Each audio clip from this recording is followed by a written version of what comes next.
ব্যতিক্রমের মধ্যে বেশ একটা আনন্দ আছে বলুন। রোজকার আমাদের ওই একই ছন্দে বাঁধা জীবনের মাঝে মাঝে একটু আধটু ব্যতিক্রম বেশ আনন্দ দেয় কিন্তু। আমাদের বাঙালিদের কাছে দুপুরে বাড়ির খাওয়ার মানে ভাতটাই সবার আগে মাথায় আসে, কিন্তু আজ দুপুরবেলা হঠাৎ করে আমার মনে হয়েছে আজকে আমি ভাত খাবো না, আজকে আমি বেগুনি দিয়ে মুড়ি খাবো। দেখি বাড়ির সকলেও আমার সুরে তাল মিলিয়েছে। সবাই বলে আজকের ভাত বয়কট, আজকের বেগুনি দিয়ে মুড়ি খাওয়া হবে। ওদিকে দুপুরে রান্না কিন্তু আজকের হয়েই আছে, মাছের ঝোল আর বাঁধাকপির চচ্চড়ি। মা রান্না করেই রেখেছিল। আজকে যেহেতু আমাদের দোকানে চেম্বার থাকে, তাই আমরা সবাই ব্যস্ত ছিলাম ওখানে। মা রান্নাটা করেই রেখেছিল, শুধু ভাতটা বসানো বাকি ছিল। মাকে আর ভাত বসাতে দিলাম না, বললাম বেগুন কেটে দাও, আমি বেগুনি বানাই। প্রথম ব্যাচ ভাজা হওয়ার পর মা বলছে তুমি তো একটু ভিডিওটা করতে পারতে।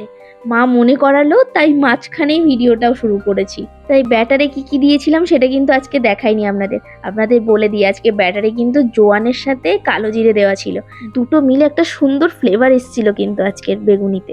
বেগুনি বানাতে বানাতে আবার হঠাৎ করে মনে হয়েছে একটু পেঁয়াজিও ভাজি। ব্যাস পেঁয়াজ আর কাঁচা লঙ্কা কেটে দিয়ে সেটাও বসিয়ে দিলাম। আজকে আবার বাড়িতে তেলও নেই, হঠাৎ করে প্ল্যান হয়েছে।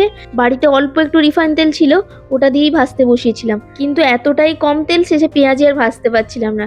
তাই শেষ অবধি সর্ষের তেল দিয়েই পেঁয়াজি কটা ভেজে নিলাম। একবার খেতে যখন ইচ্ছে হয়েছে, যেমন করে হোক খেতে তো হবেই। বিকেলে আমাকে একজন জোর করে নিয়ে গেছে, আজকে স্কুটার চালানো শেখাবে। আমাদের কানা পক্ষীরা যে আজকে প্রথমবার স্কুটার চালালাম। স্কুটিটা আগে চালিয়েছি, স্কুটারে আজ প্রথমবার। আজ আসি, অসংখ্য ধন্যবাদ ভিডিওটি দেখার জন্য।